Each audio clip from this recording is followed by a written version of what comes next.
ഷാഫി. ഞാൻ ഫോർട്ട് കൊച്ചിയിൽ നിന്നാണ് വന്നത്. എനിക്ക് അമ്മ മാതാവ് നൽകിയ ഒരുപാട് നന്ദിയുള്ള കാര്യങ്ങൾ അമ്മ മാതാവ് എനിക്ക് നൽകി. അതിന് നന്ദി പറയാനാണ് ഞാൻ വന്നിരിക്കുന്നത്. ഞാൻ 2018 ഇവിടെ ഉടമ്പടി എടുത്താണ്. 2018 ഉടമ്പടി എടുത്തിട്ട് ഞാൻ ഒന്നും കാര്യമായിട്ടൊന്നും ചെയ്യൂലായിരുന്നു. വെറുതെ പ്രാർത്ഥന മാത്രം ചൊല്ലുമായിരുന്നു, ബാക്കിയൊന്നും ഞാൻ ചെയ്യില്ലായിരുന്നു. 2019 വരെ ആ ഉടമ്പടി. പിന്നെ കൊറോണയൊക്കെ വന്നപ്പോൾ ആ ഉടമ്പടിയൊക്കെ എൻ്റെ കയ്യിൽ നിന്ന് പോയി. എങ്കിലും ഞാനിവിടെ എല്ലാ ഞായറാഴ്ചയും വന്ന് കുർബാന ഇത് കൂടുമായിരുന്നു. അന്ന് ഇവിടെ ദമ്പതി ദേവനുണ്ടായിരുന്നു, ഒക്കെ കൂടുമായിരുന്നു. ഞാനൊരു വീടിന് വേണ്ടിയിട്ടാണ് കൂടുതലും വന്നിട്ടുള്ളത്. 2012 എൻ്റെ വീടൊക്കെ എനിക്ക് പോയി.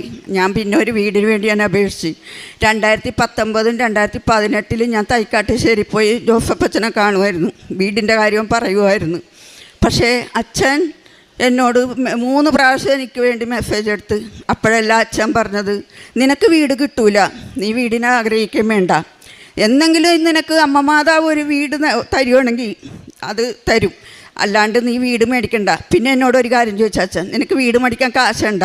ഞാൻ പറഞ്ഞു, കാശില്ല, എൻ്റെ കയ്യിൽ ആകെ 2.5 ലക്ഷം രൂപയും 2 പവൻ്റെ പൊന്നുള്ളു. പിന്നെ ആ വീടിൻ്റെ പട്ടയം പണയം വെച്ച് വീട് മേടിക്കാനാണ് ഞാൻ ആഗ്രഹിക്കണം.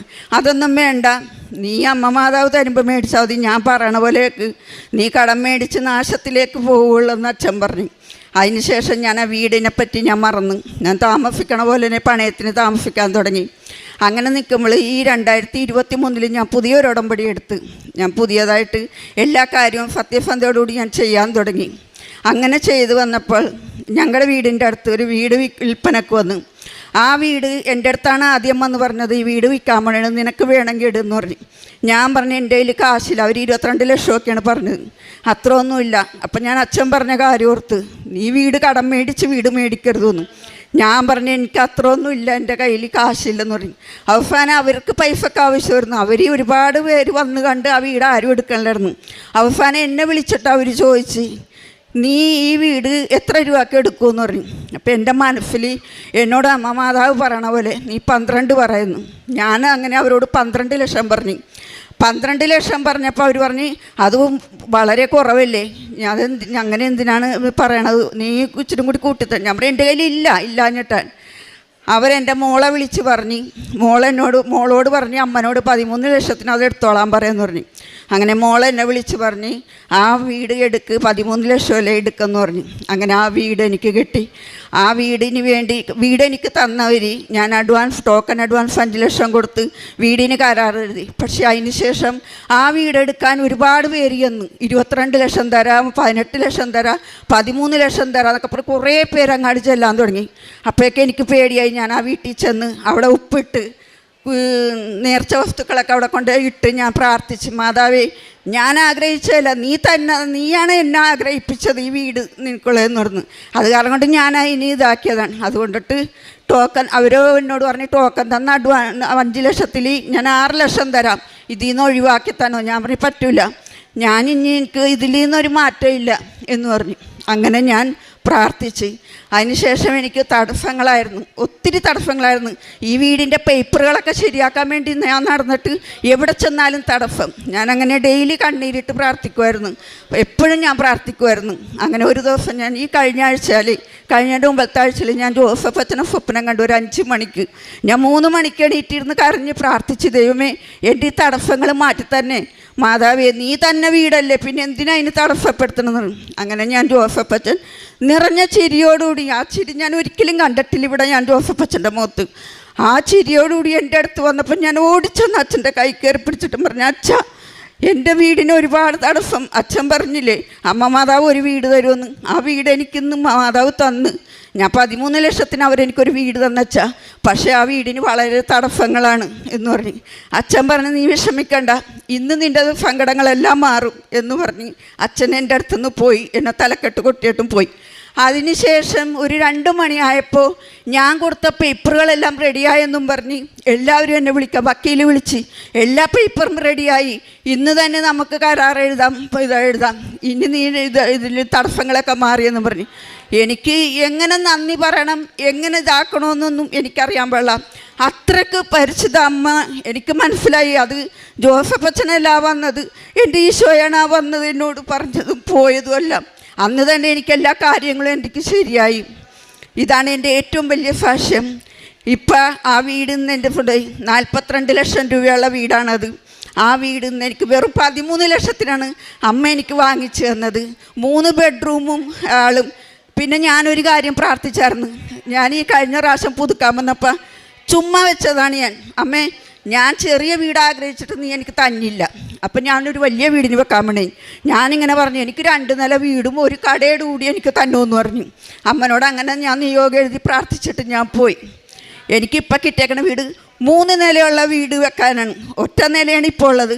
2 നില വെക്കാനുള്ള ഫൗണ്ടേഷൻ എല്ലാം കഴിഞ്ഞ് കിടക്കണ 3 നില വെക്കാനുള്ള 3 സെൻറ്റ് സ്ഥലത്തിൻ്റെ അകത്താണ് ഈ വീട് എനിക്ക് കിട്ടിയേക്കണത്. അതിന് എൻ്റെ തിരുക്കുമാരനോടും അമ്മയോടും എല്ലാവരോടും എനിക്ക് ഒരുപാട് കോടാനുകോടി നന്ദി പറയുന്നു. പിന്നെ എനിക്ക് വേറൊരു അത്ഭുതം ഉണ്ടായിരുന്നു. എൻ്റെ ഉപ്പൂറ്റിമേൽ ദശ വളർന്ന് എല്ലിൻ്റെ ഇടയിൽ കൂടി ദശയുടെ ഇടയിൽ കൂടി എല്ല് വളർന്നു. അതെനിക്ക് ഭയങ്കര വേദനയായിരുന്നു. ഒരു കൊല്ലം വരെ ഞാൻ സഹിച്ചത്. അവസാനം ഞാൻ ഇവിടെ വന്ന് ഇരുന്ന് ഞാൻ പ്രാർത്ഥിച്ച് കരയുമായിരുന്നു. പിന്നെ കുറേ നാളായിട്ട് എനിക്ക് ആ വേദന വന്നില്ലായിരുന്നു. അപ്പം ഞാൻ ചെരുപ്പെല്ലാം മാറി. ഡോക്ടർ എന്നോട് പറഞ്ഞ് ചെരുപ്പൊന്നും അനാവശ്യോടെ ഇടാൻ പാടില്ല, ഞങ്ങളെഴുതി തന്നെ ചെരുപ്പ് ഇടാൻ വിളന്നു. അങ്ങനെ ഞാൻ എൻ്റെ വേദനയൊക്കെ മാറിയപ്പോൾ ഞാൻ അമ്മനോട് പ്രാർത്ഥിച്ചമ്മേ, എനിക്ക് എൻ്റെ അസുഖം മാറിയെങ്കിൽ എനിക്കത് മാറാനുള്ള ഒരു അനുഗ്രഹം അമ്മ തന്നെ, അതെന്നെ വെളിപ്പെടുത്തണം എന്ന് പറഞ്ഞു. ഒരു ദിവസം ഞാനിവിടെ പുതിയ ചെരുപ്പിട്ടുണ്ടാണ് വന്നത്. ഞാൻ ഇവിടെയാണ് ആ ചെരുപ്പ് ഇട്ട് വെച്ചത്. ഞാൻ പോണ സമയത്ത് ആ ചെരുപ്പ് കാണാനില്ല. ഇവിടെ കാണാണ്ടായി. ഞാനിവിടെ മൊത്തം അന്വേഷിച്ച്. ഞാനിവിടുന്ന് പോയില്ല. ഞാൻ എല്ലാവരും പോയതിന് ശേഷമാണ് പോയത്. അപ്പോഴൊക്കെ ഇവിടെ ആരുമില്ല, 10-20 പേരേ ഉള്ളൂ ബാക്കി.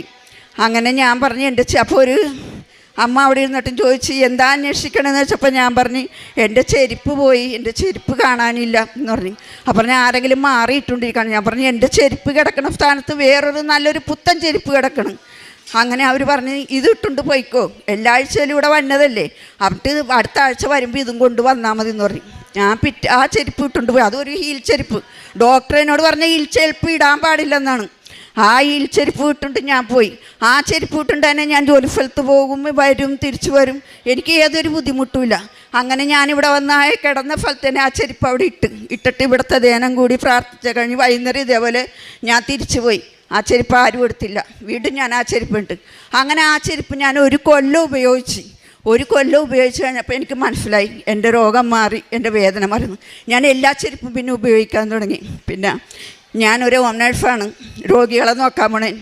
എനിക്ക് ആസ്പത്രിയിലും അവിടെ ഇവിടെയെങ്കിലും പോകാനുള്ള നേരമൊന്നുമില്ല. കാരണം ഞാനൊരു വീടുകളിലാണ് തളർന്ന് കിടക്കണ രോഗികളെ നോക്കാൻ പോണത്. അവർക്കട കാരുണ്യം കൊണ്ടാണ് ഞാനിവിടേക്ക് ഇത് പുതുക്കാനും എടുക്കാനൊക്കെ വന്നത്. അപ്പം ഞാൻ എന്നാലും ഞാൻ പ്രേക്ഷിച്ച പണി, ഞാൻ ഉടമ്പടി കാരുണ്യ പ്രവൃത്തിയൊക്കെ ചെയ്യുമായിരുന്നു. പത്രം കൊടുക്കുമായിരുന്നു. എല്ലാവർക്കും കൊണ്ടേ പത്രം കൊടുക്കും. പിന്നെ അനാഥാലയങ്ങളിൽ ഞങ്ങളുടെ അടുത്തൊരു അനാഥാലയമുണ്ട്. ആരോരും ഇല്ലാത്ത മക്കളാണ്. അവർക്ക് അവിടെ കൊണ്ട് അരിയൊക്കെ അരിച്ചാക്കൊക്കെ ഇട്ട് കൊടുക്കാറുണ്ട്. പിന്നെ ഞാൻ ക്യാൻസർ രോഗികൾക്ക് മരുന്നിനൊക്കെ പൈസ കൊടുക്കാറുണ്ട്. അങ്ങനെ ഒത്തിരി എൻ്റെ മക്കൾക്കായിട്ടും എനിക്കായിട്ടും ഞങ്ങളുടെ കുടുംബത്തിനായിട്ടും ഒരുപാട് അനുഗ്രഹം എൻ്റെ അമ്മ മാതാവ് എനിക്ക് തന്നിട്ടുണ്ട്. ഞാൻ എന്ത് ചോദിക്കുന്നു അത് തന്ന്. എൻ്റെ ഏറ്റവും വലിയൊരു ആഗ്രഹമായിരുന്നു എൻ്റെ ഭവനം. അതെനിക്കത് ഒരുക്കി തന്ന എൻ്റെ പൊന്നു മാതാവിനും എൻ്റെ ഈശോനും കോടാനുകോടി നന്ദി. ഒരിക്കൽ ഒരച്ഛനോട് ഞാൻ കുമ്പസാരിച്ചപ്പോൾ ഞാൻ പറഞ്ഞു, അച്ഛാ എനിക്ക് ശത്രുക്കളോട് പൊറുക്കാൻ പറ്റണില്ല, അതുകൊണ്ടിട്ട് എന്ത് ചെയ്യണം, ഞാൻ എന്നും അമ്മ മാതാവിനെ വിളിച്ച് പ്രാർത്ഥിക്കുമെന്ന് പറഞ്ഞു. അപ്പോൾ അച്ഛൻ ഉറങ്ങണേണ്. ആ അച്ഛൻ നിന്ന്. ആ അച്ഛനൊന്നും മിണ്ടണില്ല. ഞാൻ പെട്ടെന്ന് അച്ഛനായിട്ട് നോക്കിയപ്പോൾ അച്ഛൻ ഉറങ്ങണം. എൻ്റെ പുറയിൽ നിന്നൊരു ശബ്ദം, നീ അത് എന്നോടാ ചോദിക്കേണ്ടതെന്ന്. അത് കാരണം കൊണ്ട് ഇപ്പം ഞാൻ എല്ലാ കാര്യവും ഞാൻ പറയും, നീയല്ലേ പറഞ്ഞ എന്നോട് ചോദിക്കണം, അതുകൊണ്ടിട്ട് ഞാനിപ്പോൾ നിന്നോട് തന്നെയാണ് ചോദിക്കണത്. എൻ്റെ ആവശ്യങ്ങളൊക്കെ എനിക്ക് സാധിച്ചു തന്നെ ഒന്നും. ഇതൊക്കെയാണ് എൻ്റെ ഉടമ്പടി എൻ്റെ ജീവിതത്തിൽ എനിക്ക് നൽകി തന്ന എല്ലാ അനുഗ്രഹങ്ങൾക്കും കോടാനുകോടി. എൻ്റെ വീടിനും കോടാനുകോടി. ഞാൻ എന്നും എൻ്റെ മരണം വരെ എനിക്ക് ഇത്തിരി ശ്വാസം ഉണ്ടെങ്കിൽ ഞാൻ ഈ ഉടമ്പടിയിൽ തന്നെ ഇരിക്കും എൻ്റെ മരണം വരെ. ഇതാണ് എൻ്റെ സാക്ഷ്യം. സുഭാഷിതങ്ങൾ 16-ാം അധ്യായത്തിൽ മനുഷ്യൻ പദ്ധതികൾ വിഭാവനം ചെയ്യുന്നു, അന്തിമമായ തീരുമാനം കർത്താവിൻ്റേതത്രേ. നിൻ്റെ പ്രയത്നം കർത്താവിൽ അർപ്പിക്കുക, നിൻ്റെ പദ്ധതികൾ ഫലമണിയും. ഇവിടെ എൽസി എന്ന ഈ മകള് തനിക്ക്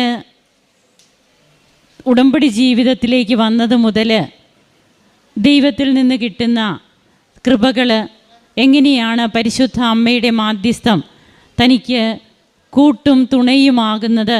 അതാണ് ഈ മകൾ ഇവിടെ പങ്കുവയ്ക്കുമ്പോൾ നമുക്ക് മനസ്സിലാകുന്നത്.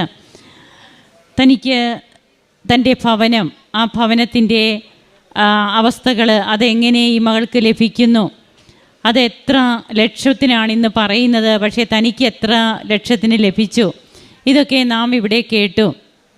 ഇവിടെ ഈ മകള് ഒരു കാര്യം പറയുന്നുണ്ട്.